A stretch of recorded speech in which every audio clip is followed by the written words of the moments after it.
Hello बच्चों, ESPN online classes में आपका स्वागत है। देखो, आज का अपना टॉपिक है यहाँ पे मेंडल के आनुवंशिकता के नियम। देखो यहाँ पे एक परिभाषा आती है आनुवंशिकी।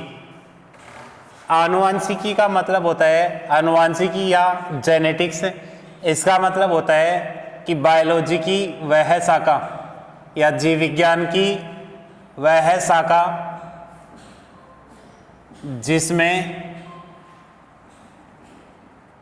आनुवंशिकता वह विभिन्नताओं का अध्ययन किया जाता है। देखो, एक होती है आनुवंशिकी। आनुवंशिकी का मतलब क्या होता है? बायोलॉजी की वह शाखा जिसमें आनुवंशिकता और विभिन्नताओं का अध्ययन किया जाता है, उसे क्या कहेंगे? आनुवंशिकी कहते हैं। यहाँ पे आनुवंशिकता का मतलब होता है कि जो आनुवंशिक जो लक्षण होते हैं, आनुवंशिक लक्षणों का एक पीढ़ी से दूसरी पीढ़ी में स्थानांतरण, उसे क्या कहेंगे? आनुवंशिकता कहते हैं।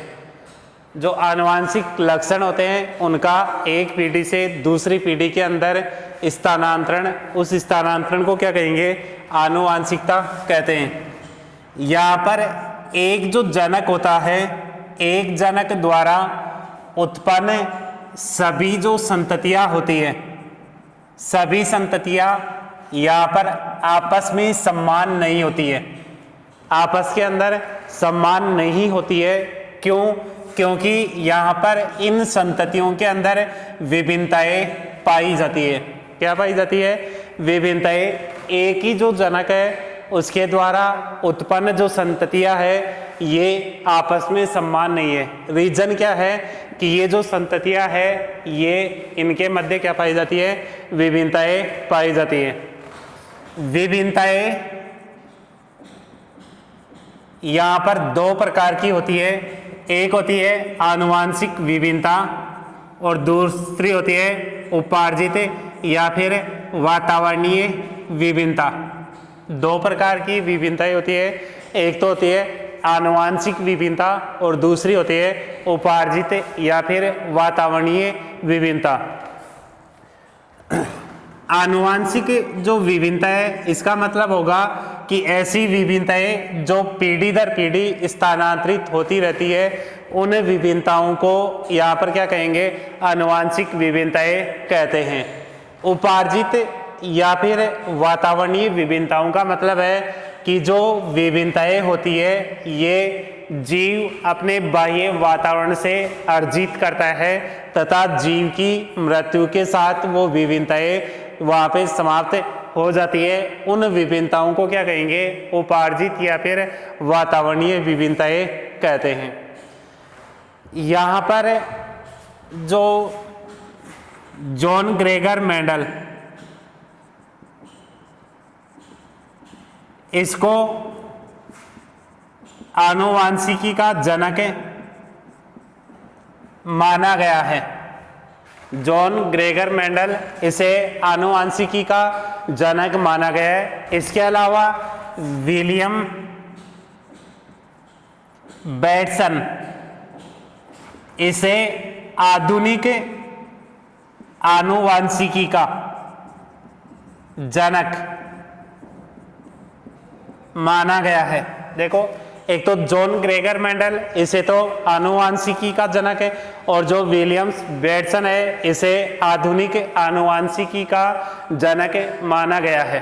देखो, इंट्रोडक्शन में दोबारा देखना, आनुवंशिकी किसे कहते हैं? जीव विज्ञान की वह शाखा जिसमें आनुवंशिकता व विभिन्नताओं का अध्ययन किया जाता है, उसे आनुवंशिकी कहते हैं। दूसरा है आनुवंशिकता।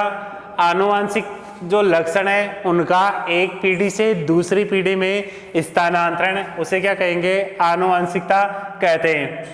एक जनक द्वारा जो उत्पन्न सभी संततियां होती है ये आपस में समान नहीं होती है, क्योंकि उनके अंदर क्या पाई जाती है, विभिन्नताएं पाई जाती है। विभिन्नताएं दो प्रकार की होती है, एक होती है आनुवांशिक और दूसरी होती है वातावरणीय या फिर उपार्जित। आनुवांशिक विभिन्नताओं का मतलब होता है ऐसी विभिन्नता जो एक पीढ़ी से दूसरी पीढ़ी में स्थानांतरित होती है, उन्हें आनुवांशिक विभिन्नता कहते हैं। दूसरी है उपार्जित या वातावरणीय विभिन्नता, ऐसी विभिन्नता जो यहाँ पर जीव अपने बाह्य वातावरण से अर्जित करता है तथा यहाँ पर जीव की मृत्यु के साथ विभिन्नताएं समाप्त हो जाती है, उन्हें उपार्जित या वातावरणीय विभिन्नता कहते हैं। जॉन ग्रेगर मेंडल को आनुवांशिकी का जनक कहा गया है। इसके अलावा विलियम बैटसन या फिर डब्ल्यू बैटसन को आधुनिक आनुवांशिकी का जनक कहते हैं। एक आती है जो विभिन्नताएं होती है, इनके द्वारा यहाँ पर नई जाति का विकास होता है। जो विभिन्नताएं हैं इनके द्वारा नई जाति का, पुरानी जो जाति है उसके द्वारा नई जाति का क्या होगा, यहाँ पर विकास होगा। और किसके द्वारा होता है ये, विभिन्नताओं के द्वारा। अब आगे देखना, इसमें ये इसका जनरल इंट्रोडक्शन था।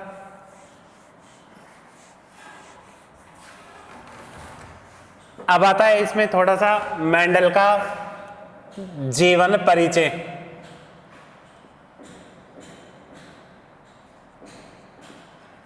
देखो 22 जुलाई 1822 को ऑस्ट्रिया के सिलिसिया गांव में इसका जन्म हुआ था।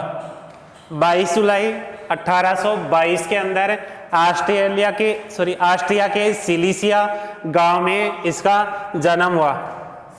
इसके पश्चात 1854 से लेकर के 1864 तक, 1854 से लेकर के 1864 तक बूंद शहर के एक स्कूल में यहाँ पर इन्होंने अध्यापन कार्य करवाया। बूंद शहर के एक स्कूल के अंदर इन्होंने यहाँ पे अध्यापन कार्य करवाया। इसी समय इन्होंने यहाँ पर जो मटर के बीज थे उनके अंदर विभिन्नताएं देखी या फिर उनके अंदर कुछ अंतर देखा। इसी समय 1865 में इन्होंने यहाँ पर जो मटर है इसमें संकरण प्रयोग किए थे। संकरण प्रयोग जिन्हें मेंडल के आनुवांशिकता के नियमों के नाम से जाना जाता है।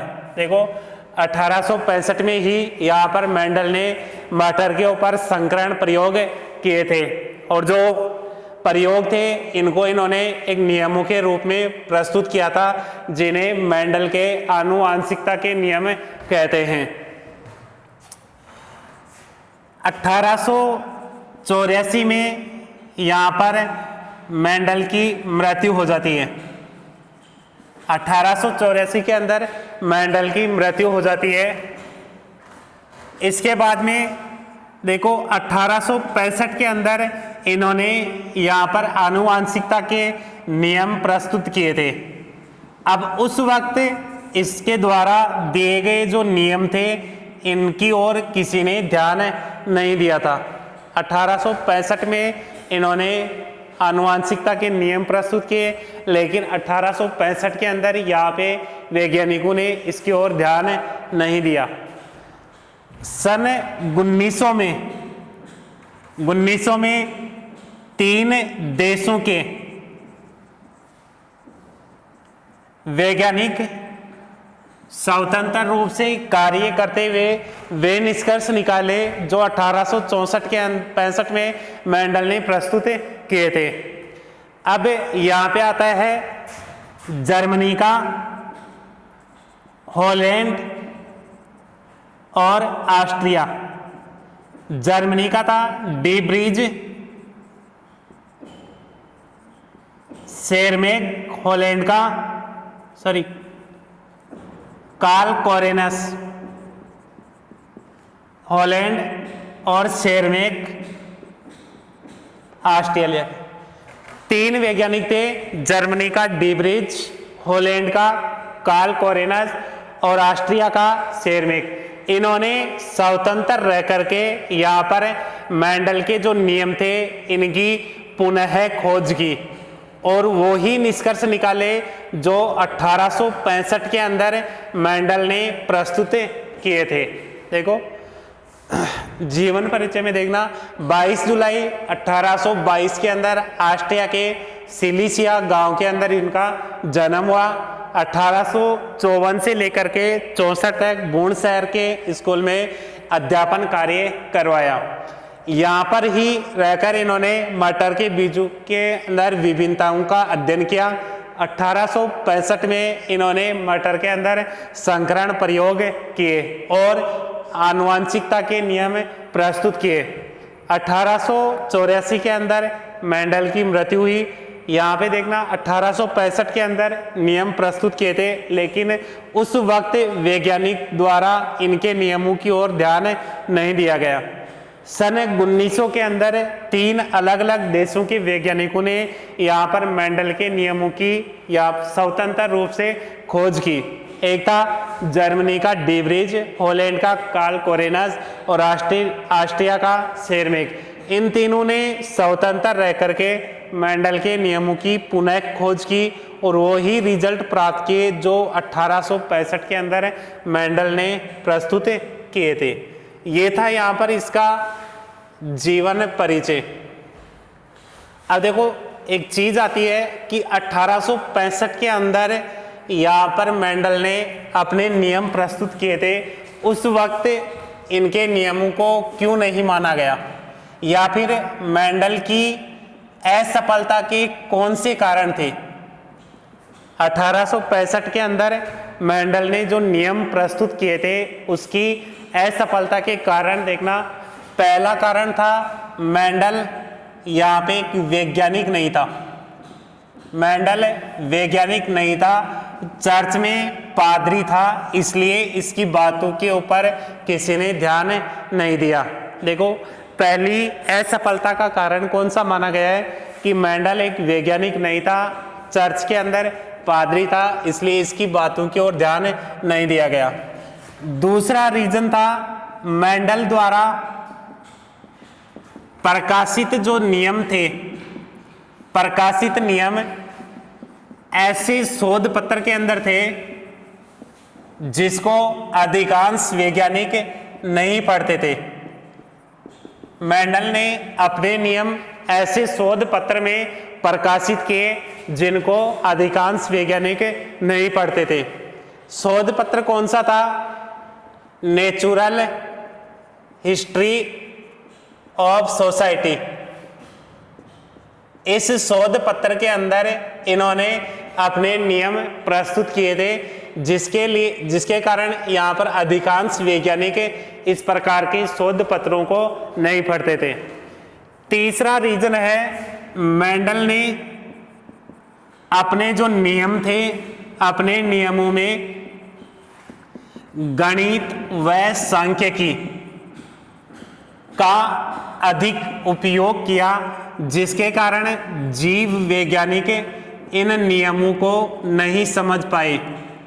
देखो मेंडल ने अपने जो नियम थे इनके अंदर गणित और सांख्यिकी का अधिक प्रयोग किया, जिसके कारण जो जीव वैज्ञानिक थे वो इसके नियमों को नहीं समझ पाए। चौथा जो मुख्य रीजन है ये था 1859 के अंदर डार्विन ने ओरिजिन ऑफ स्पीसीज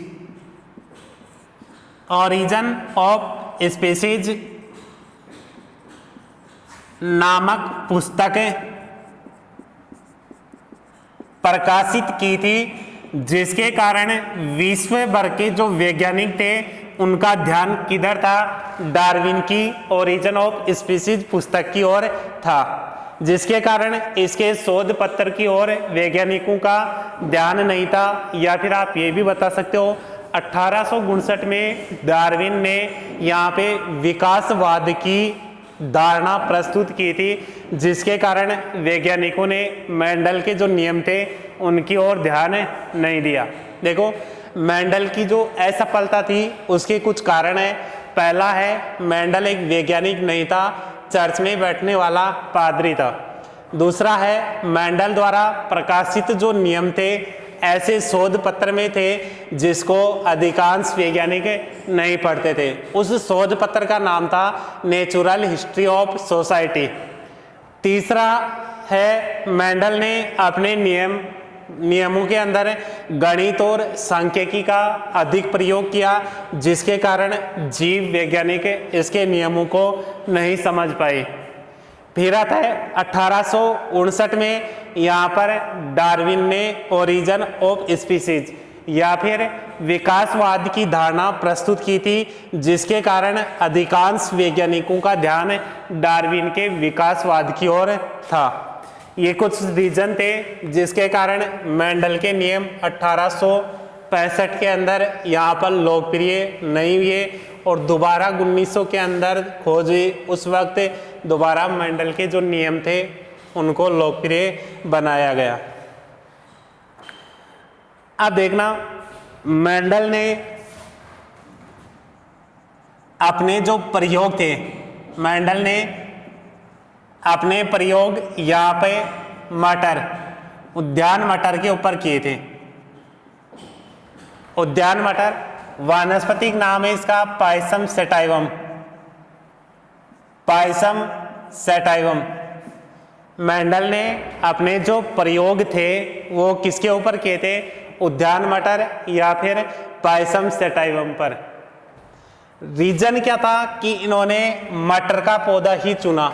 प्रकृति में और भी बहुत सारी वनस्पतियां हैं जिनको वो चुन सकता था, लेकिन इन्होंने केवल मटर को ही क्यों चुना? देखो इसका रीजन था मटर एक वर्षीय पौधा होता है। मटर कैसा होता है? एक वर्षीय, यानी कि एक ही वर्ष के अंदर ये यहाँ पर अपने जीवन काल को संपन्न कर लेता है। दूसरा, इसके जो पुष्प होते हैं ये बड़े व तितलीकार होते हैं। पुष्प कैसे होते हैं? बड़े और तितलीकार होते हैं। इसके अलावा पुष्प यहाँ पे द्विलिंगी होते हैं। पुष्प कैसे होते हैं? द्विलिंगी व बंद प्रकार के होते हैं। द्विलिंगी का मतलब होगा कि जो नर और मादा युग्मक ये एक ही फ्लावर के अंदर बनते हैं। या फिर आप ये भी बता सकते हो पुंकेसर व स्त्री केसर का निर्माण यहाँ पर एक ही फ्लावर के अंदर होता है। ऐसे पुष्पों को क्या कहेंगे? द्विलिंगी पुष्प कहते हैं। देखो पुष्प कैसे होते हैं? बड़े होते हैं, तितलीकार होते हैं, द्विलिंगी और बंद प्रकार के होते हैं। फिर आता है यहाँ पर बंद होने के कारण इनमें यहाँ पर क्या हो सकता है? स्वपरागण की क्रिया होती है। फ्लावर कैसे है? बंद, तो बंद होने के कारण यहाँ पर जो परागण है वो कैसा हो सकता है? स्वपरागण। फिर आता है यहाँ पर इनमें कृत्रिम रूप से पर परागण की क्रिया भी संपन्न करवाई जा सकती है। देखो कृत्रिम रूप से भी यहाँ पर इनके अंदर पर परागण की क्रिया संपन्न करवाई जा सकती है। देखो मेंडल ने यहाँ पर अपने प्रयोगों के लिए जो उद्यान मटर थी उसको चुना था। उद्यान मटर वानस्पतिक नाम होता है इसका पायसम सेटाइवम। इसको चुनने का कारण था कि जो मटर का पौधा होता है ये एक वर्षीय होता है। एक वर्षीय का मतलब एक ही वर्ष के अंदर मटर अपना जीवन चक्र कंप्लीट कर लेता है। दूसरा है इसके जो पुष्प होते हैं बड़े होते हैं, तितलीकार होते हैं, वह द्विलिंगी बंद प्रकार के होते हैं। बंद जो पुष्प होते हैं उनके अंदर यहाँ पर स्वपरागण की क्रिया होती है। फिर आता है इनमें कृत्रिम रूप से पर परागण की क्रिया भी संपन्न करवाई जा सकती है। इसके बाद में यहां पर मेंडल ने अपने प्रयोगों के लिए देखो मटर के पादप को चुना था, पौधे को। अब देखना यहां पर मेंडल ने यहां पर मटर की 34 किस्में काम में ली थी। 34 किस्में यहां पर इसने चुनी थी, लेकिन जो 22 किस्म थी उनके ऊपर इन्होंने सफलतापूर्वक अपने प्रयोग किए थे। देखो मेंडल ने टोटल कितनी किस्म चुनी थी? 34, जिनमें से 22 किस्मों के ऊपर इन्होंने अपने प्रयोग सफलतापूर्वक किए थे। इसके अलावा यहाँ पर इन्होंने 7 जोड़ी विप्रियासी लक्षण लिए थे। कितने जोड़ी विप्रियासी लक्षण लिए थे?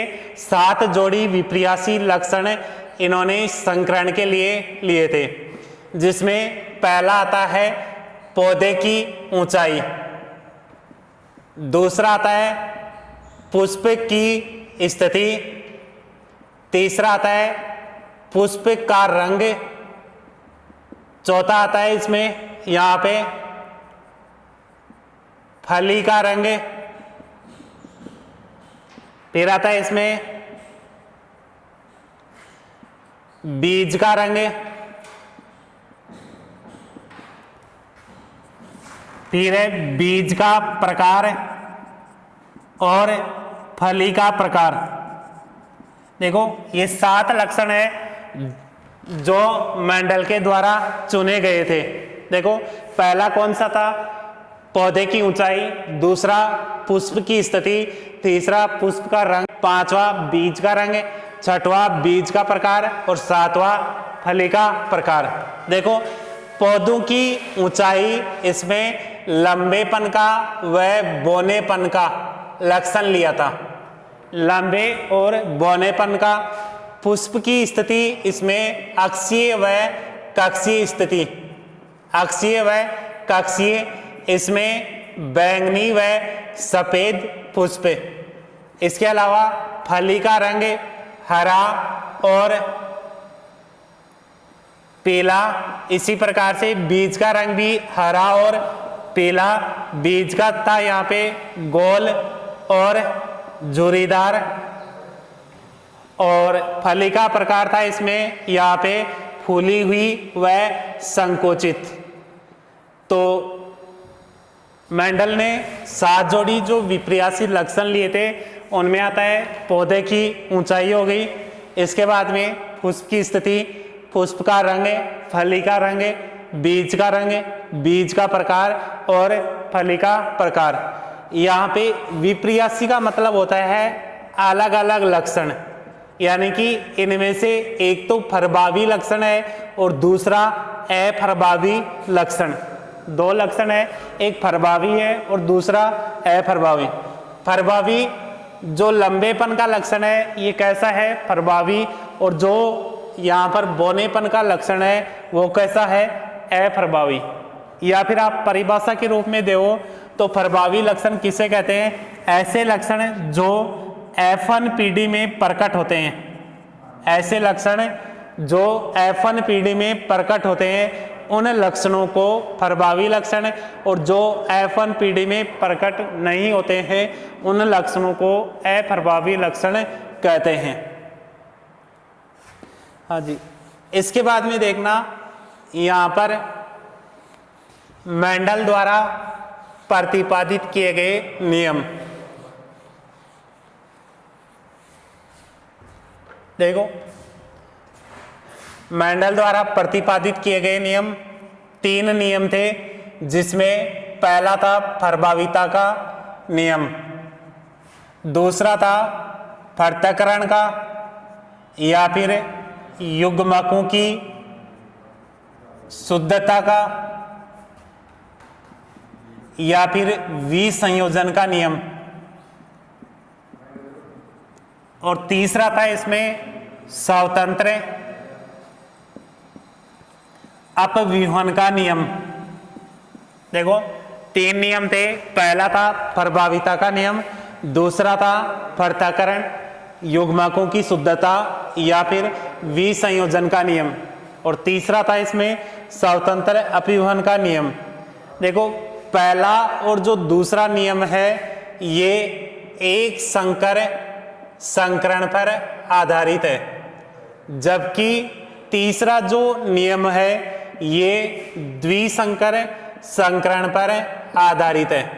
देखो मेंडल ने तीन नियम प्रस्तुत किए थे, जिसमें पहला था प्रभाविता का, दूसरा पृथक्करण का और तीसरा स्वतंत्र अपव्यवहन का नियम।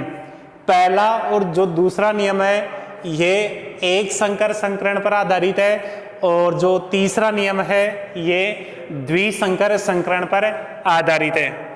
एक संकर संकरण का मतलब होता है यहाँ पर एक जोड़ी लक्षणों को लेकर के, एक जोड़ी लक्षणों को लेकर के क्रॉस करवाया जाता है या फिर संकरण करवाया जाता है, उसे एक संकर संकरण कहते हैं। द्विसंकर संकरण का मतलब होता है दो जोड़ी यहाँ पर लक्षणों को लेकर के क्रॉस करवाया जाता है, तो उसे द्विसंकर संकरण कहते हैं। देखना तीन नियम थे, जिसमें से पहला और दूसरा नियम एक संकर संकरण पर आधारित है और तीसरा नियम द्विसंकर संकरण पर आधारित है। एक संकर संकरण एक जोड़ी लक्षणों को लेकर के क्रॉस करवाया जाता है, और द्विसंकर संकरण के अंदर दो जोड़ी लक्षणों को लेकर के क्रॉस करवाया जाता है। अब इनको विस्तार से देखते हैं, जिसमें पहला आता है आपका प्रभाविता का नियम। देखो प्रभाविता का नियम, देखो इस नियम के अंदर यहाँ पर प्रभावी व अप्रभावी लक्षणों वाले जनकों के मध्य क्रॉस करवाया जाता है।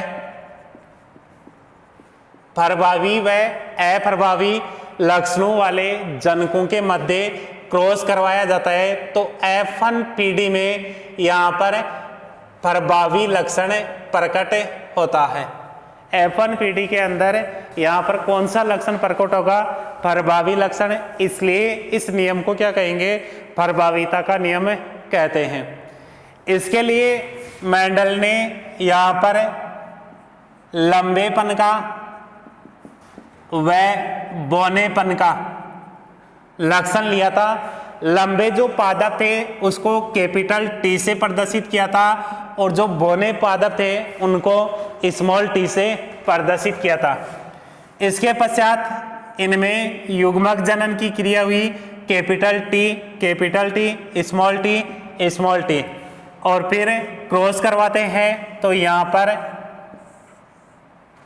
देखो capital T small T, capital T small T, capital T small T, capital T small T, ये यहाँ पर F1 पीढ़ी प्राप्त होती है। ये सभी संततियाँ यहाँ पर समान है।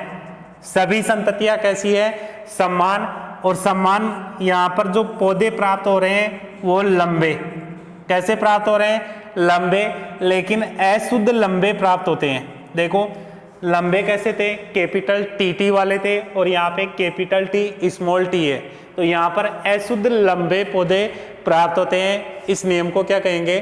प्रभाविता का नियम कहते हैं। दोबारा देखना, प्रभावी और अप्रभावी लक्षणों वाले जो जनक है उनके मध्य यहाँ पे क्रॉस करवाया जाता है, तो F1 पीढ़ी में केवल कौन सा लक्षण प्रकट होगा? प्रभावी लक्षण प्रकट होता है। इसके लिए एग्जाम्पल देखना, मेंडल ने लंबे व बौने पौधों के मध्य क्रॉस करवाया, तो F1 पीढ़ी के अंदर केवल यहाँ पर सभी पौधे अशुद्ध लंबे प्राप्त होते हैं। इसका मतलब प्रभावी लक्षण तो प्रकट हो रहा है और अप्रभावी लक्षण यहाँ पे प्रकट नहीं होता है। इसलिए इस नियम को किस नाम से जाना जाता है? प्रभाविता के नियम से जाना जाता है। सेकंड आता है इसमें पृथक्करण का नियम। देखो सेकंड आता है इसमें पृथक्करण का नियम। देखो पृथक्करण के जो नियम है इसके अंदर क्या होगा? कि जो F1 पीढ़ी थी, F1 पीढ़ी से प्राप्त जो संततियां है इनके मध्य यहाँ पर क्रॉस करवाया जाता है या फिर संकरण करवाया जाता है, तो F2 पीढ़ी में यहाँ पर नई संततियां प्राप्त होती है। नई का मतलब लंबे भी प्राप्त होंगे और बोने भी प्राप्त होते हैं, जो कि F1 पीढ़ी में बोने प्राप्त नहीं हुए थे, वो कहाँ पे प्राप्त हो जाते हैं, F2 पीढ़ी के अंदर प्राप्त हो जाते हैं। अभी आपको बताया था कैपिटल टी, स्मॉल टी, ये जनक पादप थे, इनके अंदर युग्मक जनन की क्रिया हुई, कैपिटल टी, स्मॉल टी, इस प्रकार के युग्मक बनते हैं। इनमें परागण, इसमें संकरण के द्वारा कैपिटल टी, स्मॉल टी वाले जो पौधे थे अशुद्ध लंबे, ये क्या हुए थे, यहाँ पर प्राप्त हुए थे। अब इनके मध्य यहाँ पर स्वपरागण करवाया जाता है, ये इसकी F1 पीढ़ी है। अब इनके मध्य यहाँ पर स्वपरागण करवाया जाता है, तो जो F2 पीढ़ी है, अब देखना F2 पीढ़ी, इस पीढ़ी के अंदर किस प्रकार से पौधे प्राप्त होते हैं। इन दोनों का क्रॉस करवाएंगे कैपिटल टी, इसके साथ में करवाएंगे कैपिटल टी, स्मॉल टी, वापस नीचे वाले का ऊपर से कैपिटल टी, स्मॉल टी, और ये स्मॉल टी। यहाँ पे देखना कैपिटल टी शुद्ध लंबा है, दूसरा है कैपिटल टी, स्मॉल टी अशुद्ध लंबा, तीसरा भी है कैपिटल टी, स्मॉल टी अशुद्ध लंबा, और चौथा है इसमें स्मॉल टी, ये शुद्ध लंबा, शुद्ध बोना। अब देखना तीन तो कैसे प्राप्त हो रहे हैं यहाँ पे लंबे, और एक कैसा प्राप्त हो रहा है यहाँ पे बोना प्राप्त होता है। तीन तो कैसे प्राप्त होते हैं, लंबे, और एक कैसा प्राप्त हो रहा है, बोना। इसलिए यहाँ पर इसका जो लक्षण प्रारूप है वो तो होगा 3:1। लक्षण प्रारूप कितना होगा, 3:1। लक्षण प्रारूप का मतलब होता है बाह्य लक्षणों को देख करके पता लगाना। तो तीन तो कैसे हैं, लंबे, और एक कैसा है, बोना। तो लक्षण प्रारूप कितना हुआ, 3:1। और दूसरा आता है इसमें जीन प्रारूप। देखो जीन प्रारूप कितना प्राप्त होगा, 1:2:1। एक कौन सा है, कैपिटल टी वाला। ऐसा कितने पौधे प्राप्त हुए, एक। दो आया है यहाँ पे कैपिटल टी, स्मॉल टी, ये वाले यहाँ पे दो प्राप्त हो रहे हैं, तो ये हो गए 2। और एक यहाँ पे शुद्ध बोना प्राप्त हो रहा है स्मॉल टी वाला। तो यहाँ पे जो पृथक्करण का नियम है उसके अंदर जीन प्रारूप कितना आता है, 1:2:1, और लक्षण प्रारूप कितना होता है, 3:1। तीसरा जो नियम है यह आता है इसमें स्वतंत्र अभिविवन का नियम। नंबर 3 देखना, स्वतंत्र अपविभन का नियम।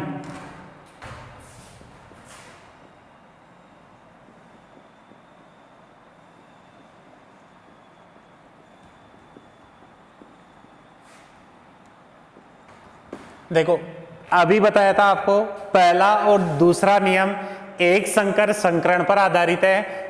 तीसरा जो नियम था ये द्विसंकर संकरण पर आधारित है।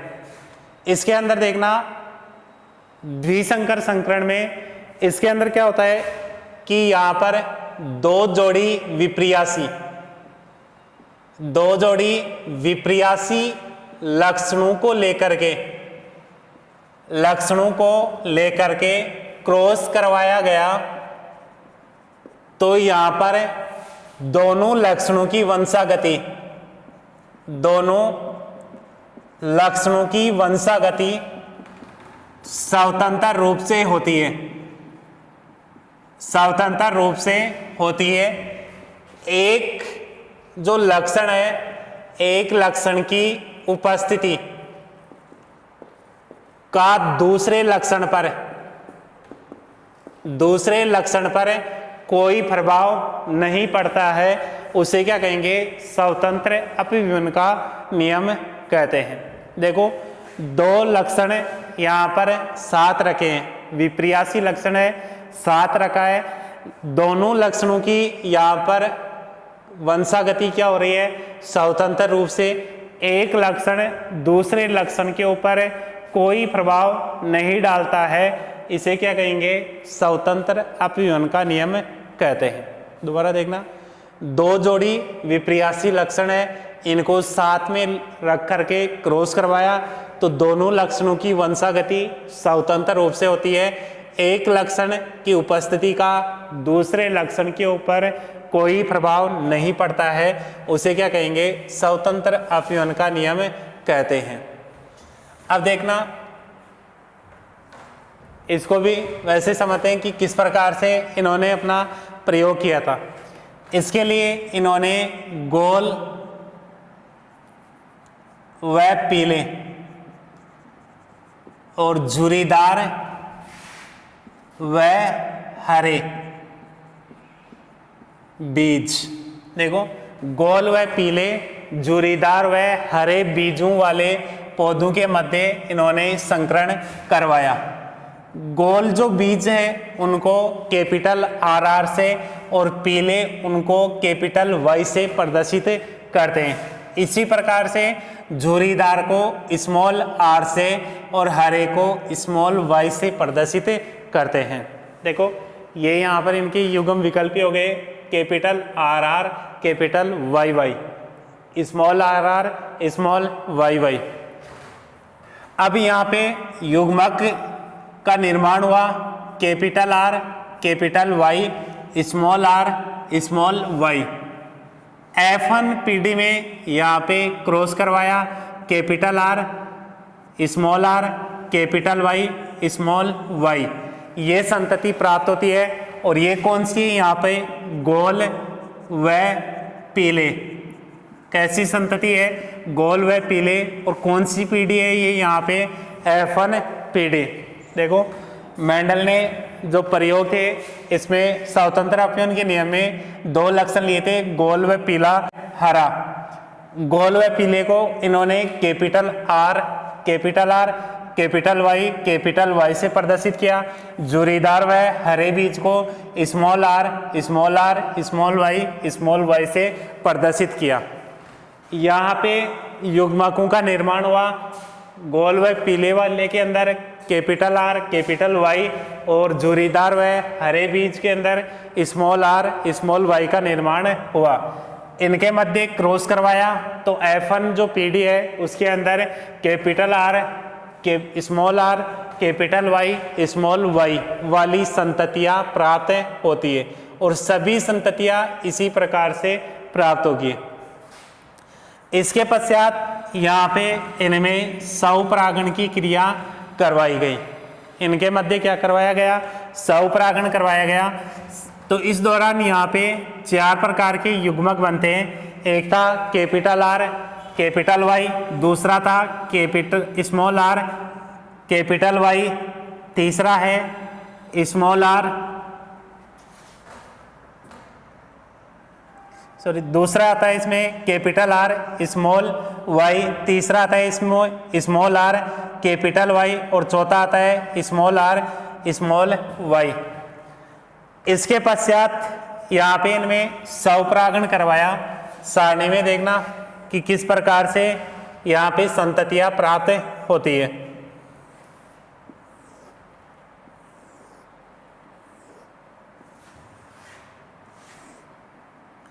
यहाँ पे देखना युग्मक बने हैं अपने पास capital R, capital Y, capital R, small y, small r, capital Y, small r, small y। इसी प्रकार से यहाँ पे भी हो जाएगा capital R, capital Y, capital R, small y, small r, capital Y और स्मॉल r, स्मॉल y। अब देखना किसी एक सिरे से देख लेना। एक आता है यहाँ पे नर युग्मक और दूसरा आता है इसमें मादा युग्मक का। जैसे इसका क्रॉस इसके साथ में करवाएंगे तो यहाँ पे बनेगा कैपिटल R, कैपिटल वाई वाला। फिर पहले का दूसरे के साथ में करवाएंगे तो ये हो जाएगा capital R capital Y small y. पहले का तीसरे के साथ में करवाएंगे ये हो जाएगा capital R small r capital Y. फिर चौथे के साथ होगा तो ये हो जाएगा capital R capital Y small y. इसी प्रकार से दूसरे युग्मक को पहले युग्मक के साथ में हो जाएगा capital R capital Y small y. दूसरे के साथ होगा कैपिटल आर स्मॉल वाई। तीसरा होगा इसमें यहाँ पे capital R small r capital Y small y. और चौथा हो जाएगा कैपिटल आर स्मॉल वाई। फिर नंबर 4 पे देखना, तीसरा जो है इसका क्रॉस पहले के साथ में करवाएंगे कैपिटल आर कैपिटल वाई। दूसरे के साथ होगा capital R capital Y small y. तीसरे के साथ में स्मॉल आर कैपिटल वाई। और तीसरे में small r capital Y small y. Number 4 पे जो युग्मक है इसका पहले के साथ में होगा capital R capital Y small y. Second के साथ होगा इसमें कैपिटल आर स्मॉल वाई। तीसरे के साथ में small r capital Y small y. और चौथा हो जाएगा यहाँ पे स्मॉल आर और स्मॉल वाई। तो इस प्रकार से आपको ये सारणी बनानी है या भरनी है। अब इसमें देखना कि कौन सा तो गोल है कौन सा पीला। गोल वाला है उसके लिए कैपिटल आर और पीले के लिए कैपिटल वाई। इसी प्रकार से झुर्रीदार के लिए स्मॉल आर और हरे के लिए स्मॉल वाई। तो यहाँ पे देखना जो पहला है इसमें कैपिटल आर आ रहा है कैपिटल वाई, तो ये हो जाएगा गोल पीला। दूसरा इसमें भी कैपिटल आर और वाई आ रहा है तो ये भी कैसा हो जाएगा गोल पीला। तीसरा है इसमें भी कैपिटल आ रहा है तो ये भी कैसा हो जाएगा गोल पीला। चौथा वाला है ये भी कैसा हो जाएगा गोल पीला। इसी प्रकार से 5वें नंबर पे भी गोल पीला होगा, 6वें नंबर पे गोल हरा। अब देखकर हरा क्यों आया है, क्योंकि स्मॉल वाई आया है और स्मॉल वाई का मतलब कैसा है हरा। फिर 7वें नंबर पे गोल पीला और 8वें नंबर पे हो जाएगा गोल हरा। 9 नंबर पे देखना ये हो जाएगा गोल पीला क्योंकि कैपिटल आ रहे हैं इसमें, आर भी आ रहा है वाई भी। फिर ये भी गोल पीला। अब 11वां नंबर का है उसमें देखना स्मॉल आर आ रहा है और स्मॉल आर किस प्रकार के थे यहाँ पे झुर्रीदार और कैपिटल वाई है तो ये हो जाएगा यहाँ पे पीला, तो झुर्रीदार पीला। इसके बाद में ये भी हो जाएगा झुर्रीदार पीला। 13 नंबर पे आ रहा है गोल पीला, ये हो जाएगा गोल हरा। ये हो जाएगा यहाँ पे झुर्रीदार पीला और ये हो जाएगा झुर्रीदार हरा। देखना गोल और पीले थे, झुर्रीदार और हरे युग्मकों का निर्माण हुआ capital R small r small y. F1PD के अंदर सभी गोल व पीले प्राप्त होते हैं। इनके मध्य स्वपरागण करवाया तो यहाँ पे 16 संततियाँ प्राप्त हुई है। अब देखना इनके अंदर इनका जो लक्षण प्रारूप है और जीन प्रारूप वो भी निकालना है कि कितना होता है। अब देखना लक्षण प्रारूप इसमें देखना गोल पीले झुर्रीदार पीले गोल हरे और झुर्रीदार हरे। अब देखना गिन लो यहाँ पे 1 2 3 4 5 6 7 8 और 9 गोल और पीले कितने प्राप्त होते हैं यहाँ पे 9। फिर आता है झुर्रीदार पीला 1 2 और 3। झुर्रीदार और पीले कितने प्राप्त होते हैं? 3। फिर आता है गोल हरे 1, 2 और 3। गोल हरे कितने प्राप्त होते हैं? 3। और झुर्रीदार हरा यहाँ पे कितना रह गया? 1। झुर्रीदार और हरा यहाँ पे कितना हुआ? 1। तो इसलिए यहाँ पर जो लक्षण प्रारूप है वो कितना होगा? 9:3:3:1। देखो स्वतंत्र अपव्यय के नियम में लक्षण प्रारूप कितना प्राप्त हो रहा है? 9:3:3:1। फिर आता है इसमें जीन प्रारूप। जीन प्रारूप, अब जीन प्रारूप में देखना कैपिटल RR कैपिटल Y ऐसे यहाँ पर कितने प्राप्त हो रहे हैं? 1 प्राप्त हो रहा है। ठीक है, इसके बाद में आना कैपिटल R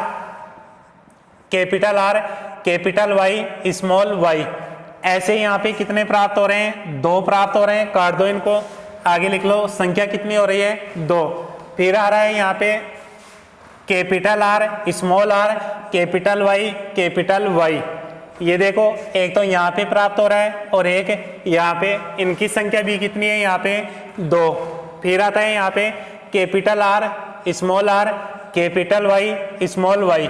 इनकी संख्या देखना 1, 2, 3 और 4 प्राप्त हो रही है। फिर आना यहाँ पे, ये बच गया बीच में कैपिटल R स्मॉल y। देखना ये वाला यहाँ पे 1 प्राप्त हो रहा है, ये भी कट गया। इसके बाद में देखना कैपिटल R स्मॉल y। ये देखना capital R capital small y ये 2 प्राप्त हो रहे हैं। आगे लिखना 2। फिर आगे आना small r capital Y small y। एक मिनट पहले ये देखो स्मॉल r और स्मॉल y, इसका कितना प्राप्त हो रहा है? यहाँ पे 1 प्राप्त हो रहा है। और फिर आता है इसमें स्मॉल r कैपिटल Y, ये प्राप्त होगा 2। और लास्ट बच जाएगा स्मॉल r स्मॉल y। ये वाला कितना प्राप्त होगा इसमें? 1। तो इस प्रकार से यहाँ पे जो जीन प्रारूप होगा वो कितना हो जाएगा? 1:2:2, 4:1:2, 1:2:1। ये होता है यहाँ पे स्वतंत्र अपव्यय का जो नियम है उसके अंदर जीन प्रारूप 122, 412, 121। ठीक है, इस सारणी से आप आराम से इसको निकाल सकते हो। ठीक है, इस प्रकार से मेंडल के जो आनुवांशिकता के जो नियम थे वो 3 नियम थे, प्रभाविता का, पृथक्करण का और स्वतंत्र अपव्यय का नियम। आज के लिए इतना ही।